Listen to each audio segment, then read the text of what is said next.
ఇప్పుడు ఎవరైనా చనిపోతే మీ కులంలో పాతి పెడతారా తగలబెడతారా? రెండు రకాలు ఉన్నాయి స్వామి. ఆ, ఈ పెద్ద ఆలరక్యం పోయి బొంద పెడతారు. ఆ. తిరుమల దాలు రానిటోళ్ళు పొడుగు బొట్టు పెట్టుకునేటోళ్ళు కాల్చెత్తారు. అంటే మీ దాంట్లో రెండు రకాలు ఉన్నారు, రెండు రకాలు ఉన్నారు. పొడుగు బొట్టు అడ్డబొట్టు. అడ్డబొట్టు. ఆహా, అడ్డబొట్టు వాళ్ళు పాతి పెడతారు, అవును. పొడుగు బొట్టు వాళ్ళు తగలబెడతారు.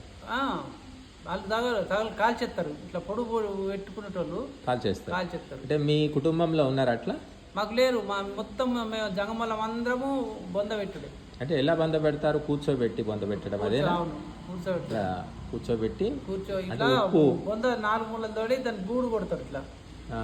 గూడు కొట్టి ఆ గూట్లే ఇట్లా కూర్చోబెట్టి మట్టేస్తారు. అంటే ఇది ఉప్పు వేస్తారు ఏమన్నా? ఉప్పు వేస్తారు. ఎంత? ఏదో సంచిలో 10 పాకెట్ల 12 పాకెట్లు. ఇప్పుడు పాకెట్లు అయినాయి, అప్పుడు కిలోల కమ్మ తీసుకుంటారు. ఎన్ని ఇప్పుడు కిలోలు? పాకెట్లు ఇప్పుడు 10-12 పాకెట్లు ఎత్తారు. అది భూమి అంటే మీకు వేరే శ్మశానం వేరే ఉంటుందా? ఇప్పుడు ఈడైతే అంకపుల్రా కొన్ని ఊళ్ళల్లో మా సొంతం ఉన్నది. కొన్ని ఊళ్ళల్లో జంగమల్లకే మాలోళ్ళకే. ఇప్పుడు మాలోళ్ళు మాది వాళ్ళు కలిసి ఒక తట్టిని చేసుకుంటారు. ఇప్పుడా? ఇక్కడ అంటే వాళ్ళు కూడా పాతి పెట్టడమేనా? మాది కావాలి కొంత గాల పెట్టుకునేటోళ్ళు ఉన్నారు, బొంద పెట్టుకుంటారు వాళ్ళ దాంట్లో కూడా. అవును. అంటే ఇప్పుడు మాల కానీ మాది క్రైస్తవులు అయిపోతారు అనుకోండి, వాళ్ళు కూడా అక్కడే పాతి పెట్టుకుంటారా? అవును. అంటే ఏ మతంలో మారినప్పటికీ మీకు శ్మశానం ఒకటే ఒకటే స్పెషల్గా ఉంది మీకోసం. అవును. అంటే మీరు కొనుక్కున్నారా, గవర్నమెంట్ ఇచ్చిందా? ఇక అది ఎప్పుడు ఇచ్చారో, అది ఎట్లా కొన్నారో తెలియదు, కానీ తాత పుత్తాల నుంచి ఉన్నది. అయితే మర్రా ఇప్పుడు అంకపురం చేంజ్ చేసారు, ఈ కినాల కట్టకు పెడుతున్నారు. అంటే ఇప్పుడు ఏ కులానికి ఆ కులానికి శ్మశానాలు ఉన్నాయా విడివిడిగా? అవును. అందరూ కలిసి ఒక చోట చేయరా? ఇప్పుడు మాలమాది వాళ్ళు ఒక్కొక్కటే. మిగతా కులాల వాళ్ళు ఇంకా వేరే వాళ్ళకు వాళ్ళు ఇప్పుడు ఒకటే. అంకపురం మాత్రం అన్ని కులాలు కలిసి ఒకటి తన చేస్తున్నారు. వేరే ఊళ్ళల్లో వేరే వేరే ఉంటాయి. మీ దగ్గర మాత్రం కేవలం మాలమాదిగలకు వేరే శ్మశానం. అంకపుల్రా మాలమాది వాళ్ళకే ఒకటి ఉన్నది, మిగతా అందరికీ ఒకటి వేరే ఉన్నది. ఈ అన్ని కులాలు కలిసి ఇప్పుడు చెరువు దగ్గర కొనుక్కున్నారు, ఊరు మీద కొని. అంటే ఇప్పుడు మీరు మాల వాళ్ళు కానీ మాదిగ వాళ్ళు కానీ చనిపోతే పాతి పెట్టడంలో ఏదైనా భేదం ఉంటుందా? ఒకటే పద్ధతే? భేదం ఏం లేదు, ఒకటేలాగా ఉంటుంది పద్ధతి, ఒకటే. ఉప్పు వేసి మంత్రాలు ఏమైనా చదువుతారా? ఏమే ఇక ఏం చదవరు అక్కడ, ఏం లేవు. పాతి పెట్టేసి మీదేమైనా కడతారా? ఇట్లా ఇట్లా కడతారు బొంద. దాన్ని గుండ్రగా పొడు బొట్టలకు పొడుగా వండబెట్టలకు పొడుగా పెడతారు. ఇక ఈ పిద్దలు రకపోయి ఇట్లా 4 ముళ్ళలు చేసి దానికి పందిరేసి అంతా ఇక పువ్వులు అన్నీ ఇట్లా అవి 3 రోజులకు అన్ని దినాలు చేస్తారు. ఇక 3 రోజులకా? 10 రోజులకా? 3 రోజులకు దినాలంటే ఏం చేస్తారు? ఇక అన్ని మటను అవి ఇవన్నీ అండి ఒక గూడు ఉంటుంది, ఆ గూడులే అన్ని వేస్తారు. ఇప్పుడు శివలింగ ఇక్కడ ఎట్లా ఎత్తారో అట్లా ఎత్తారు. ఏది బొంద దగ్గర వేసి అందరిగా ఏ కుటుంబంలో ఎంతమంది ఉంటారో అంతమంది అంటే వేస్తారు. అలా వేసి మొక్కి వస్తారు. ఇక వండిన పదార్థాలు అక్కడ పెట్టేసి వస్తారు. పండ్లు, మటను అన్ని, కూరగాయలు, కళ్ళు అన్ని పెడతారు. పెట్టి మళ్ళీ వాళ్ళే తింటారా?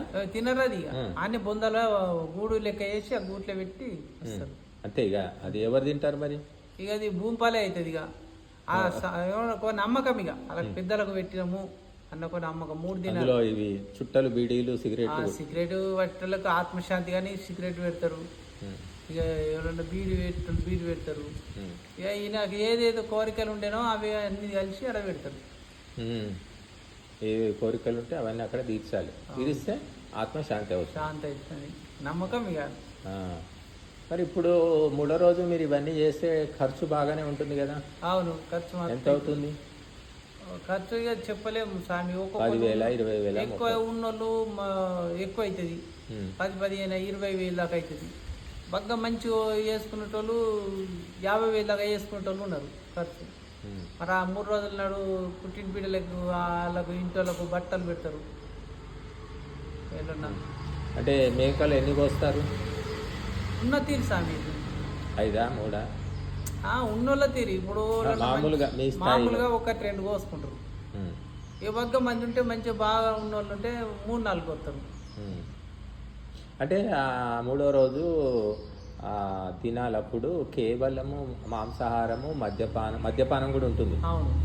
ఇవన్నీ లేకుంటే ఎవరు ఒప్పుకోరా? ఒప్పుకోరంటే ఒకళ్ళు పెట్టి ఇంకొకళ్ళు పెట్టకపోతే వాళ్ళది చిన్న సూపు చూస్తారని వాళ్ళు సుఖ బాకి సగ లేకున్నా కానీ బాకి తీసుకొచ్చాను కానీ పెట్టబడుతుంది. మరి బాకీ చేసి పెట్టిన తర్వాత బాకీ తీర్పడానికి మీకు ఎన్నో ఏళ్ళు పడుతుంది కదా, పడుతుంది. మరి ఇవన్నీ అప్పులు చేయడం ఎందుకు, పెట్టడం ఎందుకు, మళ్ళీ తీర్చడానికి అవస్థలు పడడం ఎందుకు? సమాజం కాదు స్వామి, సమాజం వాళ్ళు ఒప్పుకోరు కదా. ఇప్పుడు అంత కులం ఉన్నది, కులంలో ఒకళ్ళు పెట్టి వీళ్ళు పెట్టకపోతే ఏమంటారు, ఏమి పెట్టలేవురా నువ్వు. అంటే లేదు కాబట్టి మీరు చేయడం లేదు. ఉన్నవాడు ఎలాగో చేస్తున్నాడు కదా, లేనివాడు అప్పులు చేసి పెట్టమని ఏ శాస్త్రం చెప్తుంది? ఉన్నా లేకుండా చేయబడుతుంది, ఒకళ్ళని చూసి ఒకళ్ళు చేయబడుతుంది. ఇప్పుడు పొట్టకే కదా తినేది, ఆ తినకుంటే ఏం నష్టమేం లేదు కదా. అంత పప్పన్నం పెడితే నష్టమేముంది? నష్టం లేదు కానీ ఇక పెట్టరు కదా స్వామి. మరి ఇప్పుడు ఎత్తుకుంటారు నలుగురు ఎత్తుకున్న వాళ్ళకి సుఖాలకు ఇంత తినబెట్టుడు, వాళ్ళకి సపరేట్ చేసి పెట్టాలా. వాళ్ళకి ఇలా మటన్ బిర్యానీ తీసి అప్పాలు అవి ఇవన్నీ ఏమేమి పెడతారో అన్నీ మంచి తృప్తిగా పెట్టాలి వాళ్ళకు. ఎత్తుకు మోస్తారు కదా వాళ్ళు, పాడి మోసిన వాళ్ళకు. అవి ఎంతసేపు మోస్తారు, ఎంత దూరం ఉంది? ఇక పాడి ఫస్ట్ మోసిన వాళ్ళకు అది ఆనవాలిగా వస్తున్నది. ఇక ఒకళ్ళు పెట్టుడు ఆనవాలిగా అంటే అప్పటి నుంచే వస్తుంది. ఇప్పుడు పెళ్లిలో కూడా మాంసాహారం మద్యపానం ఉంటుందా? అవును, పెళ్లిలో ఉంటుంది, చావులో ఉంటుంది, పూజలో ఉంటుంది. ఇది ఎప్పుడు ఏ కార్యక్రమం జరిగినా తప్పనిసరివి. అవును, ఇప్పటికీ అలాగే నడుస్తుందేమైనా మార్పు? పోష చేసుకున్న పోషణ ఉండదు స్వామి, తాగుతారు. ఇప్పుడు ఏదంటే సత్యనారాయణ వ్రతము అది చేసినప్పుడే కబుసు లేదు. ఆ రోజు కూడా అయిపోయిన తర్వాత కాసేపు అయ్యాక తిని తాగుతున్నారు కదా చాలా మంది. వాళ్ళు ఇంటి వాళ్ళు అది చేయరు, కొన్ని ఇళ్లలో చేస్తున్నారు, ఏమో తెలియదు కానీ సత్యనారాయణ వ్రతంకు మాత్రము కౌసు లేదు. అంటే గృహప్రవేశం అప్పుడా?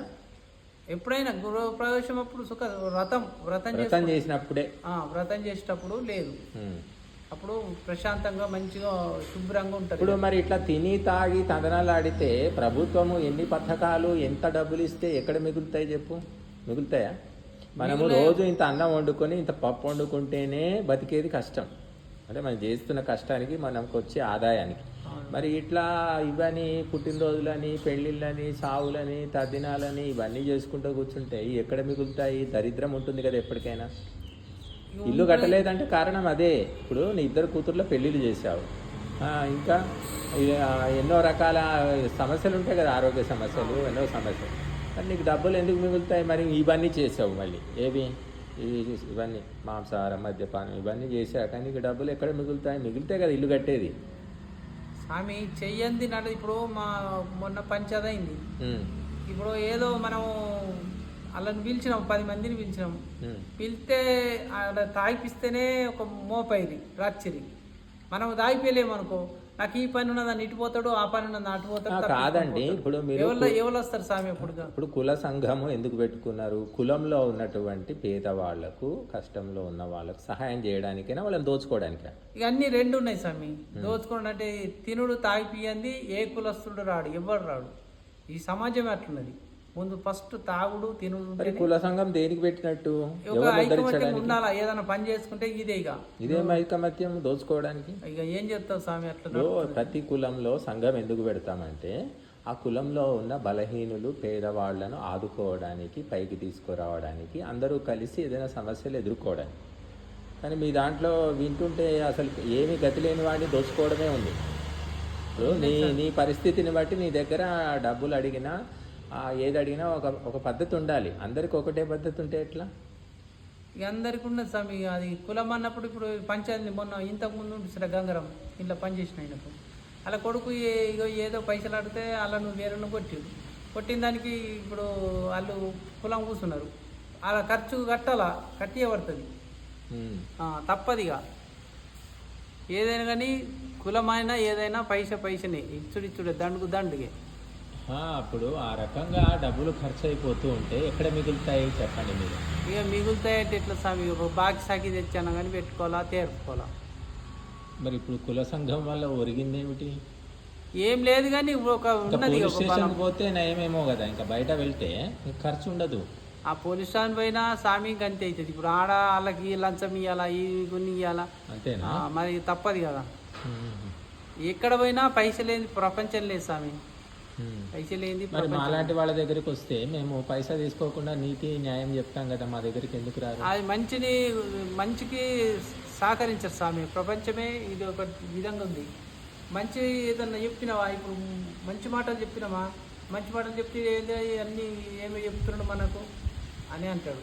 అదే ఏదన్నా చెడు మాటలు చెప్పి పక్క నవ్వు, ఆ నవ్వినోడి తట్టు ఇంకా 10 మంది ఉంటారు. చెడ్డ మాటలు చెప్పినోడి తట్ట 10 మంది ఉంటారు. మంచి మాటలు చెప్పినోడి తట్ట 4 ఉంటారు. నలుగురా ఒక్కరు కూడా అట్లా